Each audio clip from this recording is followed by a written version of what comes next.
Welcome back to Spoiling Movies, everyone. My name is Chris, and I'm going to tell you all about a movie I just watched. I'm going to go in depth, and I'm going to spoil things. This week's movie is Source Code, starring Jake Gyllenhaal. Before I get started, I'll give you my pre-spoiler opinion. I think it's a pretty darn good movie. Action, sci-fi, mystery kind of thing. I think it's pretty neat. I think you should watch it.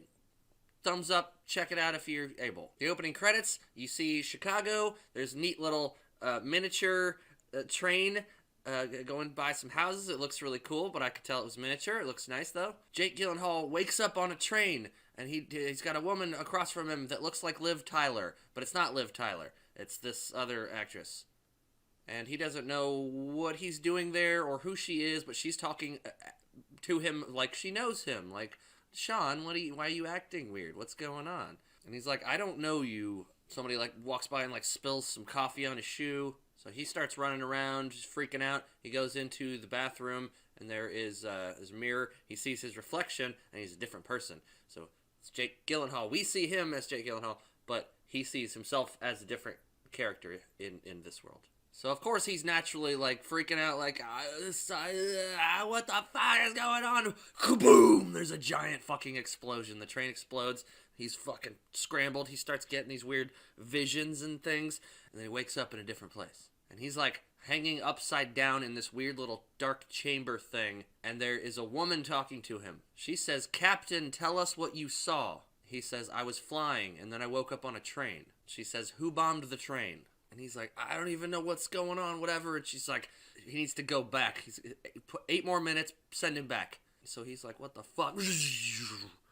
Wakes back up on the train. Comedian Russell Peters is on the train, real-life comedian. He's also playing a comedian in this movie, and he's, reading his, stuff, working on his act or whatever while they're sitting on the train. Some guy's leaving the train. He drops his wallet. Guy, brings him the wallet as he's leaving the train, and Jake Gyllenhaal notices there's a guy. Jake Gyllenhaal, Sean guy, goes into the bathroom and sees a little air duct thing above, opens it up, and sees the bomb. Finds the bomb, doesn't know what to do with it, so he starts talking to people. He's like, should I do anything? What should I do? They don't say anything, so he's just like, okay, I'm just going to leave it alone. And he walks back out, and he decides he's going to pretend to be a security person. Takes his wallet out, and he's like, this train security, everybody turn off your electronics.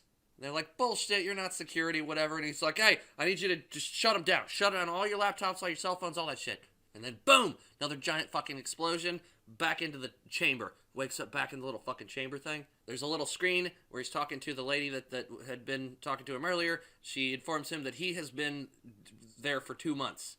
He thought he just woke up there, now. He's asking questions like, what am I doing here? What is going on? You keep putting me into these simulations. And the lady on screen is like, these are not simulations. There was an attack earlier this morning, and we need to figure out what it is. The bomb is using a cell phone detonator. So he's got another 8 minutes to get to know the passengers and get to know the lay of the land, but it's always 8 minutes. Jake talks Liv Tyler girl into helping him watch people. He's like, pretend it's a game. What do you think about those people? What are they talking about? What are they doing? So she starts explaining, who some of these people are. She tells him, oh, that's that comedian, Max, or whatever is what they call him. Well, that guy's obviously, studying for school or something. So she's, helping him try to figure things out. So this time he decides to get off the train when it stops. He follows some dude that seems shifty, seems suspicious, follows him into a restroom, and the guy can see that he's looking at him, but he's acting weird. He's whatever. And he follows the guy out of there onto a bench. You're acting pretty nervous, pretty shady. And he's like, I have motion sickness from being on the train. And he's like, where's the phone? Where's your phone? And he grabs the guy's briefcase, he punches him in the face, and starts going through his briefcase. And he's like, where's the fucking thing? Where is it? And then explosion goes off in the distance, and he sees it. And somehow he ends up falling down onto the train tracks, and the train that's coming comes and kills him. So then he's back into the little fucking chamber thing. But this time he's starting to get cold, and the electronics in the little chamber thing are messed up. So he's not able. He's like, what am I supposed to do? What are you guys doing? What's going on? And they're like, you can't hear what they're trying to say. We see that they're in some government location or something where they're trying to reach him, but they're not able to. They're like, something's going on, something's bad here. So he's fumbling around. He's messing with wires, trying to fix things. One of them says he doesn't have much time if things stay like this. He's finally able to talk to the man in charge guy, that guy. The Liv Tyler lady, she had gotten off the train when had gotten off, so he's like, I saved that woman. She's alive. Like, she wasn't on the train when it exploded. And like, the guy explains, she only survived in source code, and explains what source code is. And he sort of talks very strangely. He talks a little bit like this, and the way, the inflection of his voice is very odd. When a person is dying, their brain has 8 minutes of functionalness that before they die, where they can still remember things. So basically, he's explaining that they had a dying brain that they were able to put into the source code and put it back into the memories of a different person that died on that train. Now they can figure out who done it. They even look up her name, the lady that was on the train, and they say, no, she did die on the train. Like, that happened earlier today, and it's done. She's dead. All those people are dead. That already happened. And there are going to be more attacks coming, and they need to know who did it and how it happened so they can avoid the future shit. They have reason to believe that the guy is going to detonate another one, and it's going to be a dirty bomb inside the city. And they say, you need to get to the gun on the train. There's a gun in there, and you need to get to it. So since he's already been through the motions a few times when he's back on the train in the guy's head, able to do things preemptively, like, he's like, this guy's going to spill the coffee, that guy's going to make a joke, that guy's going to fall over or whatever, do something, this guy's going to come check for my fucking ticket. So he's just like, he's ready for all that stuff. So he goes into the place where he's able to bust open a security door and bust open a little container where he finds the gun that they were talking about, but security knows that he's in there. They come in there and they tase his ass. When he wakes up, the Liv Tyler lady is there, and he asks if he can use her cell phone because he wants to call his dad. And then another big old fucking fiery death. So he's back in the weird chamber room. He sees the woman that he's been talking to on his little monitor thing. He sees that she has a tag and it says like CAON something. She says, this will end when you finish the mission. Back on the train again, he asks Liv Tyler girl to contact Coulter Stevens. He goes up to some lady on the train and asks her, like, do you know what CAONC or whatever, what that means? She says it's a Air Force tag thing. And the lady Liv Tyler girl comes up to him and says, what I found out was Stephen Coulter's is dead. And apparently that is him. So he found out what his name was and found out that he's actually dead at the time that they have put him back on the train. Of course, eventually 8 minutes passes, back talking to the woman in the chamber. He asks, am I dead? So she starts explaining what is going on. He was a military dude. Plane went down and he was dying. They were able to keep his brain alive and use him to, with the source code so they can figure out this other shit that's going on. So he's like, so I'm just imagining that I'm in this weird little chamber thing? And then once he realizes that's what's going on, the chamber like starts to like change and get like larger and weirder. And they're all kind of like surprised, like, what was that about? How'd that happen? He says, I called you. Like, I tried to call you when I was there, and you should have gotten that. And they say, it doesn't matter what you do in the source code reality. These are parallel realities. Whatever you did in there is not going to affect what already happened and is happening now. If you finish this mission, we'll let you die. Figure out who the bomber is so we can, get something done. So then they sort of skip ahead and they make it look like he's been doing that multiple times, back and forth, still trying to figure it out. Don't know how many times they've been doing that, but he's been trying for a while. He's ready to give up. He's like, I can't do shit. Apparently I'm already fucking almost dead, so like, what's the point?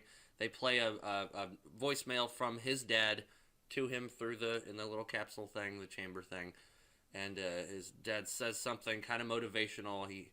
And that gives, and he's like, put me back in. I can do this. So this time when he's back in, he goes and gets the gun.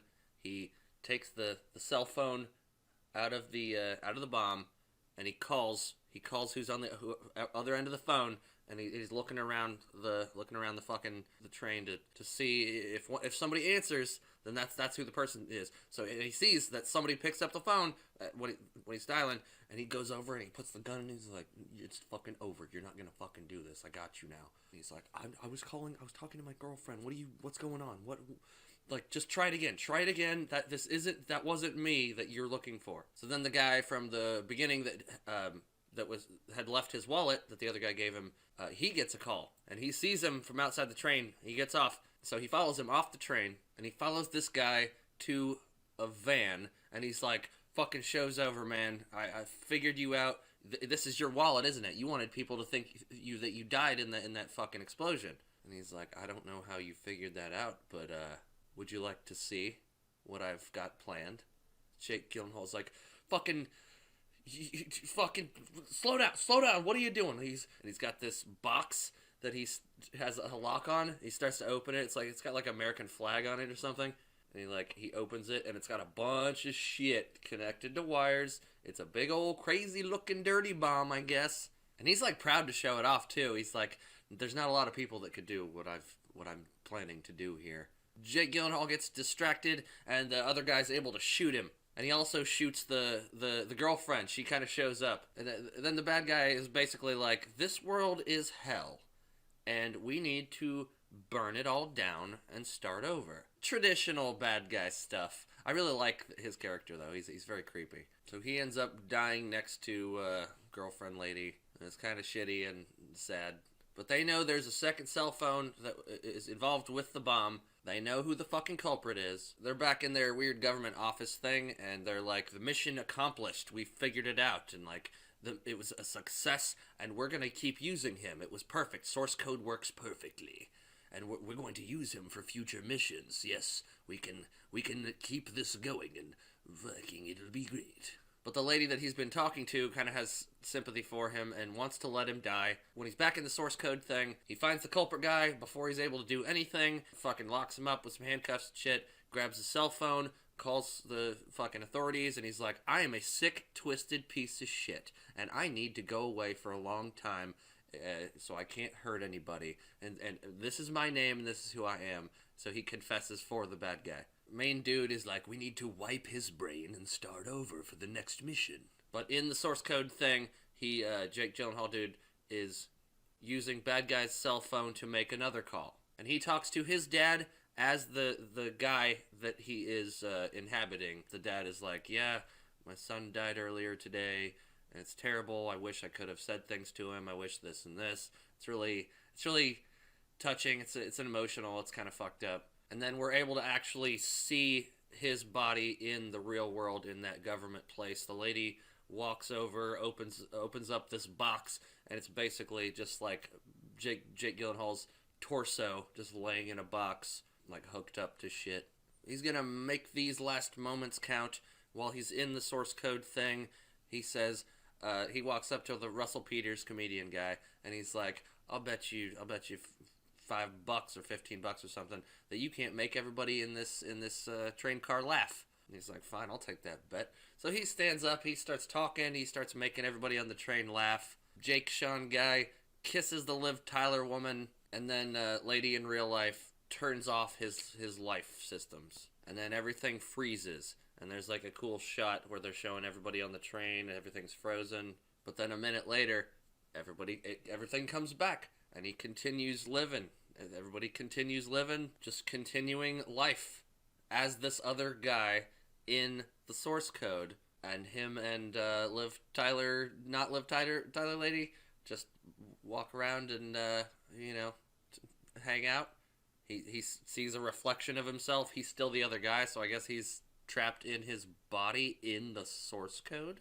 And then back in the real world, the lady that he was talking to gets a text from Jake dude saying the source code works perfectly. You're gonna need me for a mission. And it's like it happened before all of this. It was like in the past when she got the text. So apparently he's created a new timeline, and he says, just make sure to remind me that everything's going to be okay. And that's the movie. I guess Jake Gyllenhaal is going to live out the rest of his time in that timeline where he still possibly has access to talk to people in the real world, but he's also, his mind is inhabiting another human. It's mind space time travel. And I couldn't be happier. I really enjoy this movie very much. I think it's great. I'm a big fan of Jake Gyllenhaal. And a lot of it takes place on the train, so it's kind of like a tight spaces, creepy... Not creepy, but like... I like when movies do like a tight spaces where it feels more intimate, you get to know the characters and shit. But also like he's in a tight space when they show him like in the weird mind chamber thing. I thought it was really good. I recommend it pretty highly. It's a good action one. It's an interesting like mystery sci-fi sort of thing. I think everybody that was involved was pretty good. Actually, the boss man guy that I said was that guy. He was actually one of the weaker parts of it for me, just because it felt like he was doing a character the way that he was speaking. It's like, I'm sort of supposed to be maybe like a little bit of a bad guy, but not really. I mean, I don't know. Like, there was something about that. But, I mean, everything was fucking great. I liked it a lot. All the effects were cool. All the acting seemed great. The music seemed fine. Everything was pretty fucking good. It's above average. It's a pretty darn fucking good movie. I'd say check it out. I think it came out in 2011. Thanks for watching, guys. I appreciate it. Leave me a comment and let me know how you're feeling or thinking. So whatever. Later, guys. Peace out. It's the whole fucking movie. It's the whole fucking movie? What? So the guy, wallet, leave wallet, gives wallet to dude, leaving train. They even, nothing has happened. Yeah, whatever. Whatever. And sees that the guy walks to the next. Wackaroni. Can you hear me, Wackaroni? He's been pronouncing Gyllenhaal wrong this entire time. Recharge the source code and send him back in.